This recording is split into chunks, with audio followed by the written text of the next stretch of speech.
installer un nouveau-né dans un Meitai en installant le bébé façon, en installant le Meitai façon Podeaji et en même temps en faisant un enveloppé croisé. Ça va permettre du coup, donc la façon Podeaji en fait, il n'y aura pas la ceinture, donc on n'aura pas à passer les jambes du bébé de chaque côté, donc ça va permettre de respecter son écart naturel. Et de le faire façon enveloppé croisé, ça va faire en sorte qu'il y aura un soutien latéral du bébé, donc il aura le dos qui va être mieux maintenu. Donc on va prendre notre bébé, qu'on va venir placer sur nous à la bonne hauteur, donc qu'on puisse lui faire un bisou sur le front. On va le soutenir par toute sa base pour qu'il puisse se mettre en position physiologique, lui mettre les bras près du visage. On va prendre notre Meitai qu'on va venir placer sur son dos. Hop, on peut s'aider en mettant déjà une bretelle sur notre épaule. Hop, on va venir lui créer une petite poche sous ses fesses en remontant le tissu au creux des genoux. Donc on va venir prendre la bretelle qu'on va venir passer sous notre bras et on va aller la récupérer de l'autre côté. Donc avant on peut enlever celle-ci et on va récupérer ici la bretelle opposée, donc en la prenant par le bord du haut pour éviter de vriller notre écharpe, et on la passe sur l'épaule. Ensuite on va faire pareil de l'autre côté.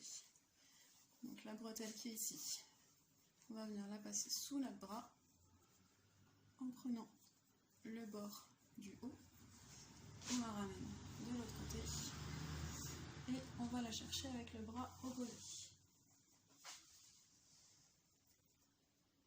Hop. Et on la place sur notre épaule. Donc on vérifie bien la position de notre bébé. Hop. On lui crée une petite poche. Et on va venir resserrer nos pans. Hop, on peut s'aider de l'autre main pour tenir la tension. Voilà, une fois qu'il y en a un qui est serré, on le coince entre nos genoux. Et on fait pareil de l'autre côté. Voilà.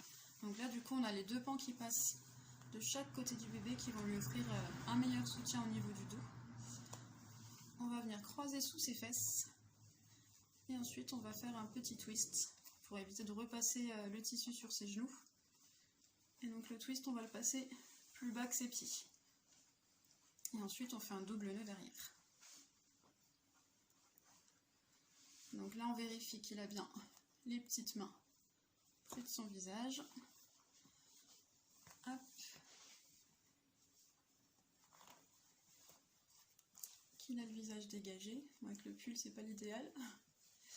Et on peut venir aussi bien l'installer dans la poche en poussant un petit peu ses fesses, en mettant bien du coup la corde de tissu là au creux des genoux, pour vraiment l'inviter à s'enrouler.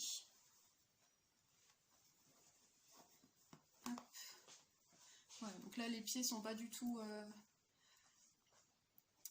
en appui sur le tissu, ils sont pas bloqués, il peut les bouger librement.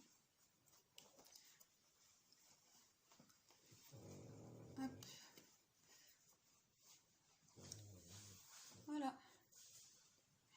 Et donc ça c'est une installation qu'on peut tout à fait faire dès la naissance.